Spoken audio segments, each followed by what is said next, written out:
సహజంగా మనిషికి బట్టలు చిరిగిపోతే టైలర్ దగ్గర తీసుకెళ్తాడు. చెప్పులు తెగిపోతే చెప్పులు కుట్టేవాడి దగ్గర తీసుకెళ్తాడు. బైక్ పాడైపోతే మెకానిక్ దగ్గర తీసుకెళ్తాడు. ఇది మనందరికీ తెలిసిందే. కానీ ఈ రోజు మనిషికున్న సమస్య ఏమిటంటే మనిషే పాడైపోయాడు. మనిషి పాడైపోయాడు, ఆ మనిషి మనసు పాడైపోయింది. ఇప్పుడు మనిషి బాగుపడాలంటే ఎవరి దగ్గరికి వెళ్తే మనిషి బాగుపడతాడు? మనిషిని సృష్టించిన దేవుని దగ్గరికి వెళితేనే మనిషి బాగుపడతాడు. పాడైపోయిన మనిషి బాగుపడాలంటే మనిషిని సృష్టించిన దేవుని దగ్గరికి వెళ్ళాలి. ఆ దేవుని దగ్గరికి మనిషి వెళ్ళలేడని చెప్పి ఆ దేవుడే ఈ భూమి మీదకు దిగొచ్చేశాడు. కాబట్టే క్రిస్మస్.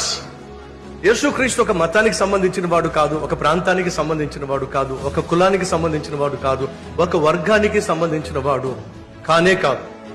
యేసుక్రీస్తు లోకరక్షకుడని, నశించిపోతున్న మనిషిని రక్షించటానికి ఈ భూమి మీదకు వచ్చాడు. కాబట్టే ప్రపంచంలో మీరు ఏ దేశానికి వెళ్ళినా ఈ సమయంలో క్రిస్మస్ పండుగ సెలబ్రేట్ చేసుకుంటున్న ప్రధాన కారణం ఏమిటంటే ఈ ప్రభు అయిన యేసుక్రీస్తు అందరివాడు, అందరికీ ప్రభువు.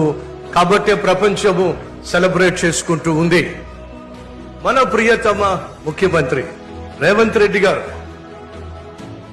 దేవుడు మీకు ఇచ్చినటువంటి విలువైన స్థానం, మీరు ఒక ప్రాంతానికో, ఒక వర్గానికో, ఒక కులానికో, ఒక మతానికో చెందినవారు కాదు.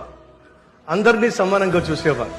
కాబట్టే కదండి మేమందరం రాగలిగాం, ఈ విధంగా ప్రభువును క్రిస్మస్ లో ఆరాధించగలుగుతున్నాం. మీకు నా హృదయపూర్వకమైన ధన్యవాదాలు.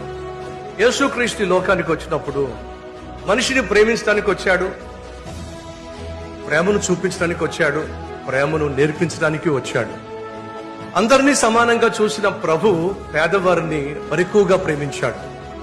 అలాగే ధనవంతుల్ని ప్రేమించే వాళ్ళు ఉంటారు, పలకరించే వాళ్ళు ఉంటారు, పొగిడే వాళ్ళు ఉంటారు, కానీ పేదల్ని ఎవరూ పట్టించుకోరు.